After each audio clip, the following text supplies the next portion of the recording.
Coucou à tous, j'espère que vous allez bien. Aujourd'hui on se retrouve pour ma chaîne pour que vous m'aidiez à choisir ma pile à lire de l'été. Alors ce que j'ai fait c'est que j'ai construit une pile à lire de livres qui me faisaient envie, je les ai classés par genre et ce que je me suis dit c'est que j'allais vous proposer de m'aider à constituer cette pile à lire. C'est-à-dire que je vais vous présenter 2 livres pour chaque genre que j'ai sélectionné. Il y a des catégories un peu différentes que les genres, par exemple saga, mais en général on va suivre des genres. Donc science-fiction, contemporain, feel-good, historique, parce que j'aime beaucoup varier les genres. Et en fait, parmi les 2 ouvrages que je vais vous présenter, je vais vous demander en commentaire de voter pour celui pour lequel vous souhaiteriez que je lise pour ces mois d'été, donc pour les mois de juin, juillet, août. Donc je vais essayer de poster rapidement cette vidéo parce que là, on est le 30 mai, le jour où je vous filme. Donc je vais essayer de la poster, j'espère, d'ici un jour ou 2. Et je vais vous donner environ une semaine, je mettrai ça en barre d'infos, la date exacte, pour voter en commentaire. Donc n'hésitez pas à mettre des petits numéros, donc par exemple le livre numéro 1, 3, 6, voilà. Donc ça sera toujours 2 chiffres donc par catégorie, puisque je vais vous présenter 2 livres. Et à chaque fois, voilà, il faudra que vous votiez pour celui sur lequel je dois lire. Donc, et je vais essayer de m'imposer ces livres, sachant que je vais vous présenter 10 catégories. Donc il y aura donc 10 ouvrages à choisir. Et donc sur 3 mois, ça me semble tout à fait réalisable. Et surtout, c'est que des livres qui me font vraiment envie. Donc je pense que j'irai sans appréhension. J'espère que de partager ce petit vote avec vous, ça vous tentera. N'hésitez pas voilà, à voter en commentaire. En tout cas, je suis assez excitée de voir les résultats et de commencer toutes ces lectures. Alors, pour cette première catégorie, j'ai choisi la catégorie contemporain. Donc, un contemporain pour cet été. Eh bien, je vais vous faire choisir entre Tu comprendras quand tu seras plus grande de Virginie Grimaldi, édité au livre de poche. Donc celui-là, ça fait quand même un petit temps qu'il traîne dans ma palle et qui me fait très envie. J'aime beaucoup les ouvrages de Virginie Grimaldi. C'est le dernier que j'ai d'elle en poche. Il faut que je me procure le tout nouveau qui vient de sortir en poche et du coup, j'aurai à peu près lu tout ce qui sort. Apparemment, on va parler ici de vieillesse et de maison de retraite, puisque cette femme travaille dans une maison de retraite, si j'ai bien compris. Donc ça promet un texte assez touchant. Et le duel va se jouer avec La tristesse des éléphants de Jodi Picoult chez Babel, dont on m'a énormément parlé en bien. Donc voilà, celui-là me tente énormément. Je l'avais déjà mis dans pas mal de pales et je sais pas pourquoi je l'ai toujours pas lu. Honnêtement, je pense que c'est parce qu'il est assez gros, mais bon, il n'y a plus trop d'excuses. En plus, maintenant, les pavés ne me font plus peur grâce à ma liseuse. Donc voilà, je me dis pourquoi pas, je pourrais le lire en numérique celui-ci si jamais la lecture papier est inconfortable. Donc entre La tristesse des éléphants où on a une femme qui va partir à la recherche et essayer de comprendre pourquoi sa mère a disparu, sa mère qui était une biologiste qui étudiait les éléphants, si j'ai bien compris. Et en contrepartie, on a Tu comprendras quand tu seras plus grande, donc peut-être un peu plus feel good, de Virginie Grimaldi. Voilà, je voulais choisir entre les 2. Livre numéro 1, livre numéro 2. Deuxième catégorie, j'ai choisi la catégorie historique, sachant que j'ai pas de livre vraiment proprement historique dans ma pile à lire. Donc j'ai choisi plutôt des livres qui mêlent du contemporain et de l'historique. Donc pour cela, j'ai choisi 2 livres. Le premier, donc qui sera le numéro 3, il s'agit des Oubliés du dimanche de Valérie Perrin. J'avais énormément aimé ce qu'elle avait fait sur Changer l'eau des fleurs, qui avait été une très très bonne lecture. Et j'ai entendu parler de celui-ci, Les Oubliés du dimanche, qui apparemment est encore mieux. Donc, bon, comment vous dire que je suis assez excitée. Apparemment, dans celui-là, on va naviguer entre période actuelle et seconde guerre mondiale, si j'ai bien compris. Donc, voilà, celui-là me fait pas mal envie.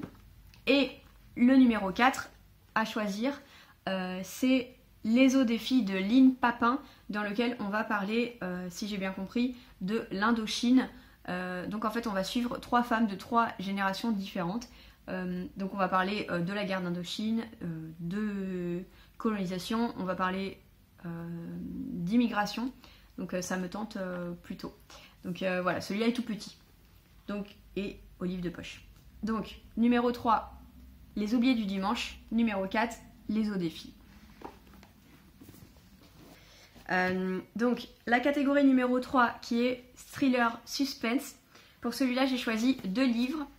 Donc, un qui vient seulement d'entrer dans ma pile à lire. Je pense que vous verrez le book haul qui sera publié après. Il s'agit de La disparue de la cabine numéro 10 de Ruth Ware. C'est édité chez Pocket. Donc, qui est apparemment un huis clos avec une disparition dans un bateau. Donc, ça me tente pas mal. Et Dans son silence de Alex Michaelides. Pareil, il est indiqué comme coup de cœur filigrane donc de ma librairie, donc je pense que ça va être une très bonne lecture. Et c'est édité au livre de poche. Donc ici, apparemment, il va y avoir un meurtre et la femme va être emprisonnée et elle va refuser de dire un seul mot depuis le drame. Et donc on va suivre un psychologue qui va essayer de la faire parler. Donc soit thriller un peu maritime ou thriller psychologique, donc La disparue de la cabine numéro 10 qui est le numéro 5, on y arrive, et le numéro 6, Dans son silence.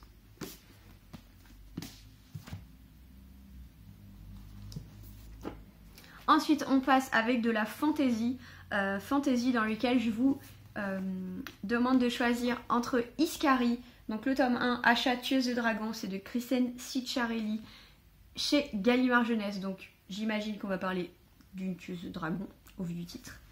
Et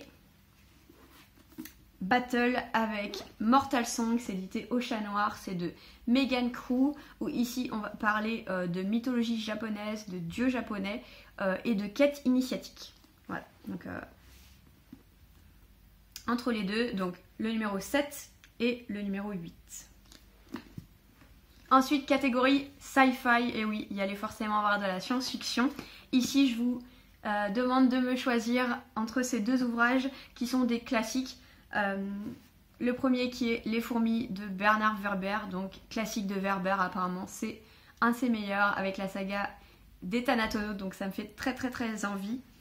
Et à côté, Le maître du haut château de Philippe K. Dick. Je ne sais pas si vous connaissez la série The Man in the High Castle, que je trouve très très bien. En fait ici on va être sur une uchronie où si ce sont les nazis à l'époque de la Seconde Guerre mondiale qui avaient gagné la guerre et donc qui se partageaient les États-Unis avec les Japonais. C'est un classique de la science-fiction et voilà, j'espère qu'il me plaira. Donc je commence à perdre le compte au niveau des numéros, je vais rechercher ça. Alors, Les fourmis, le numéro 9 et Le maître du haut château, le numéro 10. Pour la catégorie suivante, eh bien, j'ai choisi une catégorie qui s'appelle tout simplement l'héroïque. Donc des livres qui sont dans ma pile à lire depuis longtemps. Ce que j'appelle longtemps, c'est 2018. Voilà, donc ça fait 2 ans qu'ils sont dans ma palle, parce que j'ai rien... Si, j'ai juste ça de Stephen King, qui date de 2017, mais à part ça, voilà, il porte bien son nom. J'ai une pile à lire de 2018 que je vais essayer d'écouler tranquillement. Donc 2 reliques de ma palle qui me tentaient. Le premier, il s'agit de Rendez-vous au Cupcake Café de Jenny Colgan, qui est le tome 1 d'une duologie sur les Cupcake Café. J'aime beaucoup Jenny Colgan. Pour être honnête, je voulais pas commencer cette nouvelle saga tant que j'avais pas terminé La petite boulangerie, parce qu'il me reste encore le tome sur Noël, et je me suis dit, oh, le truc c'est que c'est un tome de Noël, c'est un peu différent, j'aurais envie de le lire à Noël, et j'en ai marre qu'il traîne. Donc Jenny Colgan, voilà, c'est un roman un peu feel good. Et en contrepartie, dans ce challenge, les reliques, j'ai Le Jardin des Secrets de Kate Morton. Celui-là, il a été dans un nombre de palles et de challenges. J'ose pas compter, honnêtement, et je sais pas pourquoi il est toujours là, parce que j'adore Kate Morton. J'aime beaucoup ce qu'elle fait, et toujours pas. Bon, je sais pas si j'ai vraiment, je sais pas. Pas d'excuses. Donc Kate Morton, Secret de famille, tout ça, Retour dans le passé. Contemporain qui mêle du historique, suspense, voilà. Vous avez à peu près le topo. Donc, Rendez-vous au Cupcake Café, le numéro 11. Le numéro 12 avec Le Jardin des Secrets. Ensuite, on est dans une catégorie pareille, parce que j'ai envie d'avancer dans mes sagas. Je pense qu'au niveau catégorie, vous commencez à voir à peu près qu'on est dans la suite logique de mes objectifs de l'année. Hein. Au cas où vous n'aviez pas vu cette vidéo, je vous la mets ici. Donc suite de saga, eh bien, le tome 3 de The Witcher, donc du sorceleur, toujours de Andrzej Sapkowski.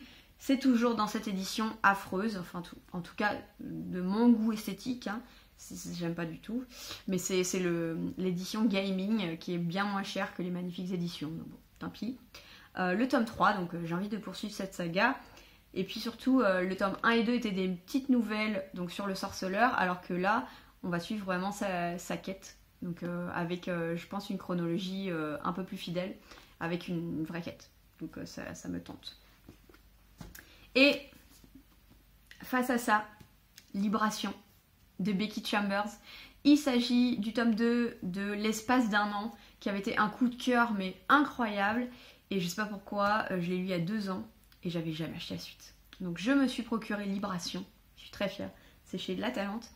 Et donc ici on est dans l'espace, on est dans l'espace d'un an, en fait on suivait un vaisseau avec des personnes en fait qui voyageaient pour des raisons business, et donc qui étaient là pour creuser des trous noirs, pour créer des passages dans l'espace. Donc ça, déjà, je trouvais ça génial.